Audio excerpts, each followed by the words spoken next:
North Carolina is suing the federal government or suing the Trump administration. Well, not really.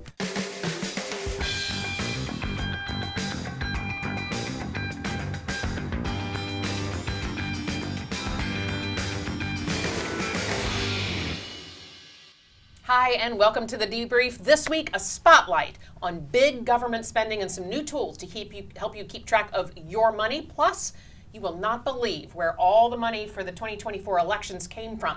So let's kick it off first, though. I'm Donna King, Carolina Journal's editor-in-chief. We have Mitch Kokai from the John Locke Foundation, Brianna Kramer, Carolina Journal's legislative reporter, and Jeff Moore, Carolina Journal's managing editor. All right, we're going to kick it off first, though, with this latest on the Griffin Supreme Court race. This is the drama that will never end. That's right. What is going on? This has been going on for more than 3 months after the election. Sure. But we still have Jefferson Griffin, the Republican candidate, challenging more than 60,000 ballots in his race against Democrat Allison Riggs. Riggs appears to be the winner. She leads Griffin by just 734 votes. But Griffin continues these ballot challenges, and finally, last week, after the debrief, the Friday after the debrief, there was a hearing in Wake County Superior Court dealing with all of Griffin's challenges, and the judge in the case later that day issued a series of orders rejecting all of these challenges. So now Griffin is appealing. The case is at the State Court of Appeals, but a couple of different things are happening. One is that Griffin is asking for an expedited schedule. He'd like to see everything briefed for the Court of Appeals basically by the end of February so they could come up with a relatively quick ruling. But meanwhile, the State Board of Elections and Justice Allison Riggs are going to try to bypass the Court of Appeals, and actually the Board of Elections is going to try to bypass the Court of Appeals, and Riggs supports it, and have the case go back to the state Supreme Court to get some sort of state resolution sooner rather than later. So that's where things stand. We'll know by the end of this week whether it's going to go to the state, well, maybe whether it's going to go to the state Supreme Court or stick in the Court of Appeals. But meanwhile, this thing is dragging on.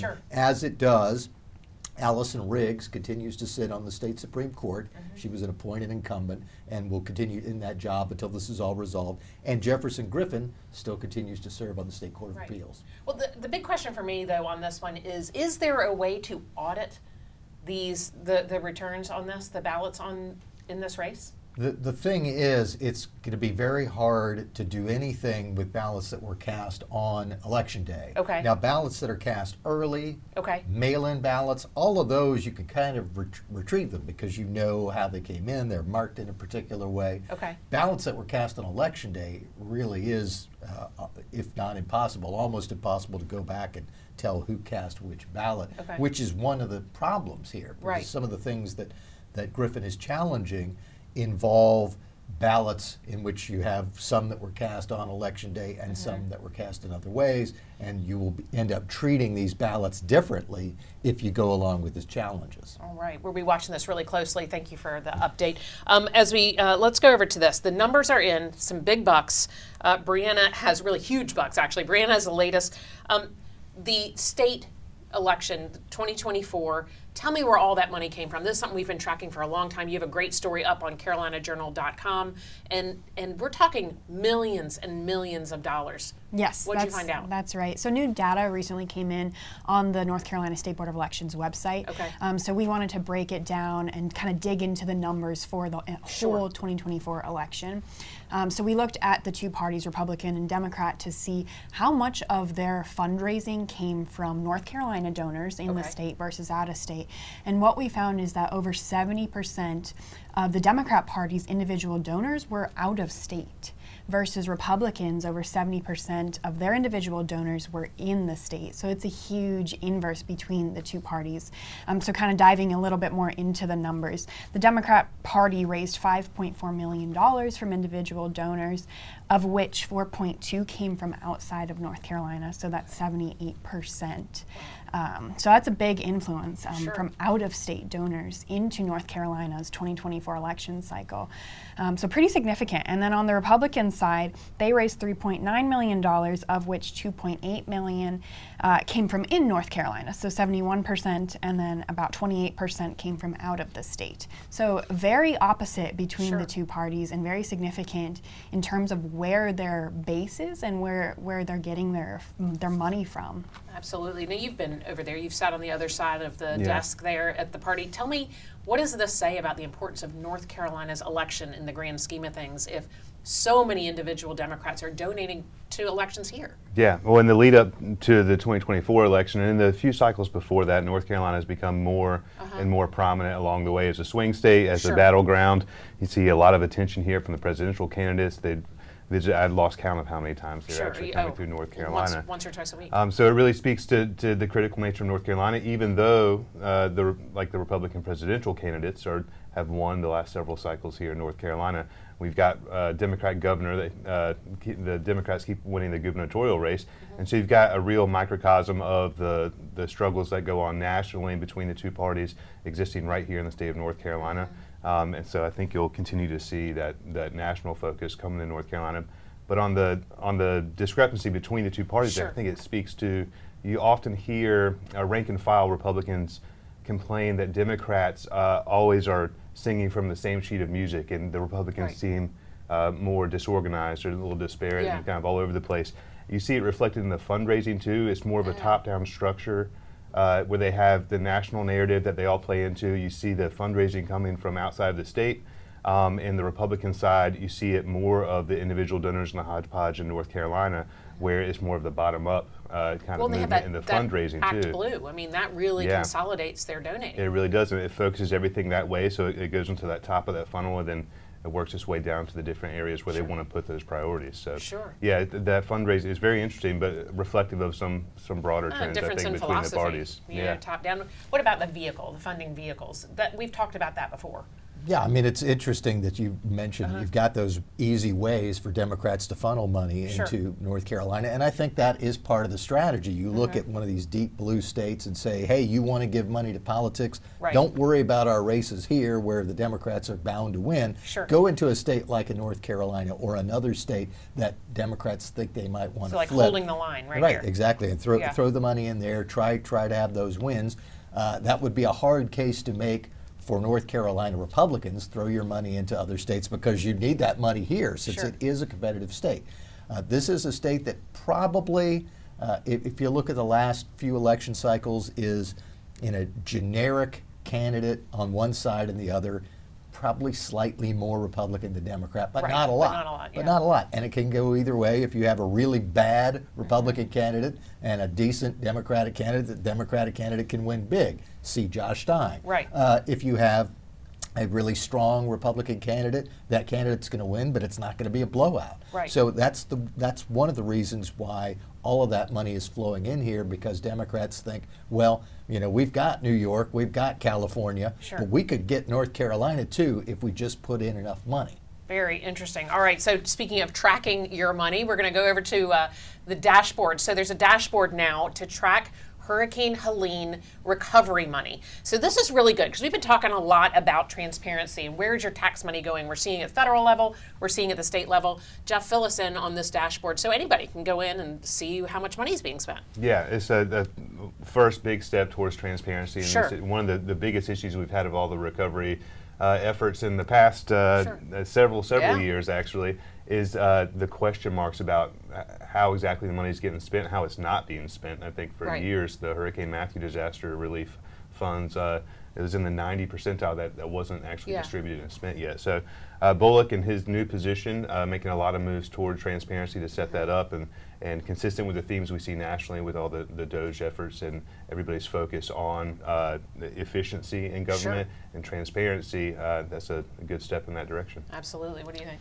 No one would have wanted Helene to come in, but it actually teed up a big issue for the new state auditor, Dave Bullock, as he comes in. I mean, he's looking at making sure that government money is spent in the proper way, and this is a big issue that everyone's going to be focusing on, especially, as Jeff alluded to, because of the way that the money for past hurricanes was mismanaged.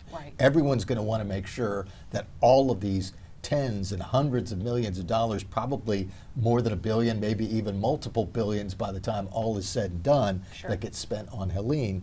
We want to make sure that it's spent for useful, legitimate purposes, and that's one thing that the new state auditor can put as a flag in the ground. I'm going to do that. I'm going to make sure this is done right. Sure, accountability. It's all about that. Now, speaking of chasing down some of your money, Jeff Jackson, he's tagging on to an existing lawsuit against Trump's efforts to cut waste. Yeah. Right?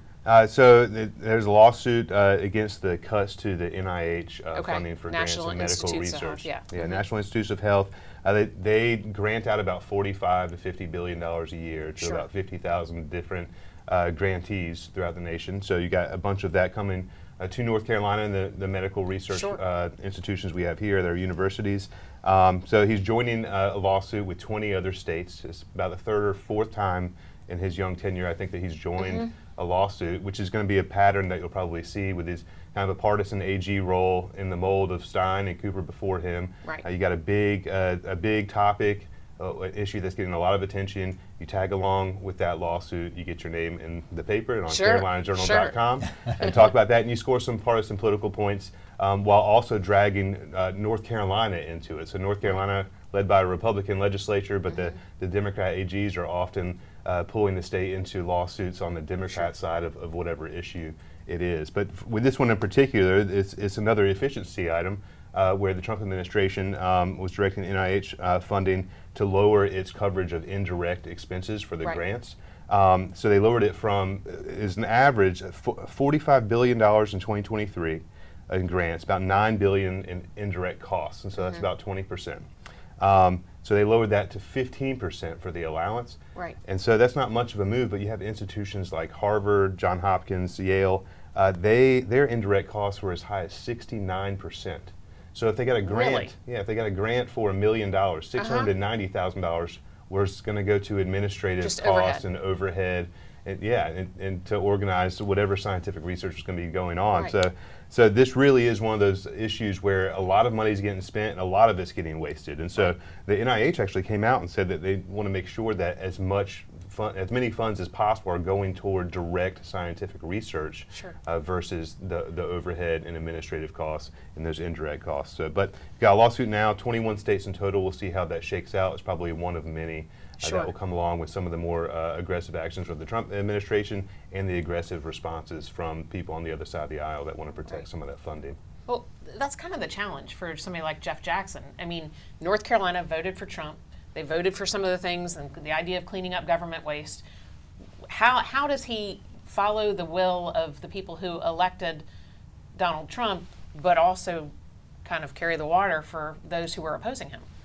Well, it's an interesting task, and we'll see how he navigates it. I think at this point he's basically just said, what are other Democratic attorney generals doing? I'll jump in. Right. And I praise Carolina Journal for the way that it covered that story.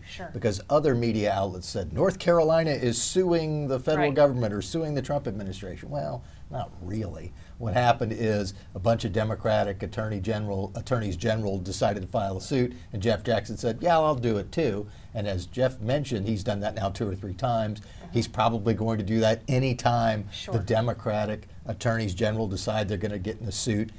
Jeff Jackson will want to join in. Now, one thing that could come up with the General Assembly is there are some people who are not that thrilled about it. They already took a step in Senate Bill 382 late last year to restrict what the Attorney General can do in terms of filing a lawsuit that would invalidate a state law.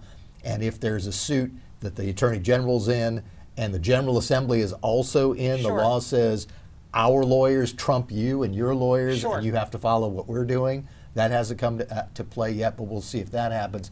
But they've also now talked about a bill that would stop Jackson from filing a suit against Trump administration orders. I don't know if that'll come to pass, but certainly it's a shot across the bow saying, watch what you're doing, Jeff Jackson. Because we are, of course. Now, speaking of bills filed, Brianna, you've been covering the state legislature. Hit us with a couple of really good ones that we can be following through this long legislative session. Yeah, sure. There's a lot that legislators have been filing the past couple weeks. It's been busy. Very interesting bills that are coming to the surface now.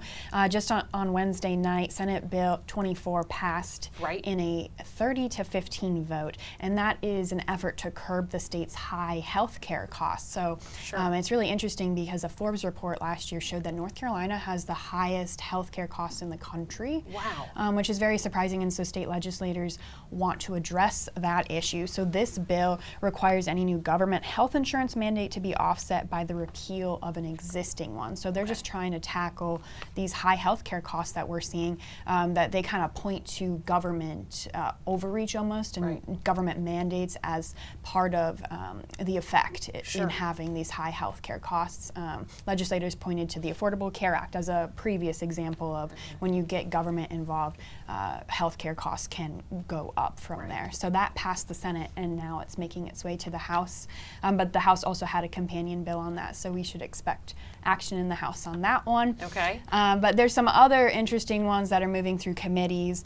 House Bill 79 is North Carolina Work and Save. That's an interesting one. It creates the North Carolina Small Business Retirement Savings Program. Oh, that is interesting. Yeah, so it's actually for about 2 million workers in North Carolina who don't have a retirement plan offered through their employer. So it would help them to invest money in their retirement in the future. Does it spend state money on their retirement? No, it's no cost to the state, actually. It just would come out of their paycheck and be able to allow them to be in this program to save for retirement, because Social Security payments are typically not enough. So if somebody's not planning long-term for that, that can come to have an impact on them later in life, and then ultimately an impact on the state. So similar to like an education savings account, this would be a retirement savings exactly. account. And it could end up saving the state actually $500 million annually by making sure people are investing now in this program versus then relying on public assistance programs later on in life. Sure. So that's an interesting one. House Bill 66, that would reduce early voting in North Carolina. Right now, voting lasts, I think, about 3 weeks or so. It's like the longest in the country or something. That's like right. So that would make it about 8 days, I think. It would start on the second Monday before Election Day. So it would, reduce it by about half. So that's on the table this session. And then the Disaster Recovery Act of 2025, Part 1. That's $500 million for Western North Carolina, and those it has a companion bill in the House and Senate. So they're working on more relief for victims of Hurricane Helene. Sure. So Part 1 indicating there's going to be a 2, 3, whatever. That's right. And that actually, Part 1 is kind of Part 4 because they did 3 bills last year. So, but it is interesting that they phrased it as Part 1, giving people the idea that there will be more to come. Yeah, of course. Any of those catch your eye? What do you think? The early voting one is interesting to me because the longer that you have early voting, the more opportunities there are for shenanigans to take place. And I don't know that we have had them. And also, the studies that have been done, there may have been some more recent ones I haven't seen, but studies that were done in years past about early voting have shown that it really doesn't boost turnout, which is what you would think. It basically just spreads people out over a longer period of time. And there have been some studies, and these are a little bit older ones, so maybe they're a bit out of date, but some studies that suggested that having lots of early voting actually depresses turnout because people say, oh, I'll just do it tomorrow. I'll just do it tomorrow. And then they never do, which are the marginal voters who, if it were just election day, they go, okay, I got to go on election day, and they do it. So it'll be interesting to see. I think that has a good public policy justification. But early voting is so popular with people, and they like to have all those options. I don't know that it's really a strong political case. All right, we'll be certainly watching those stories really closely. If you want to know more, head to carolinajournal.com for all the news and analysis. And thanks for joining us on The Debrief. Make sure you like and subscribe. We'll bring this to you every Thursday right here on YouTube. And head to carolinajournal.com for everything you need to know.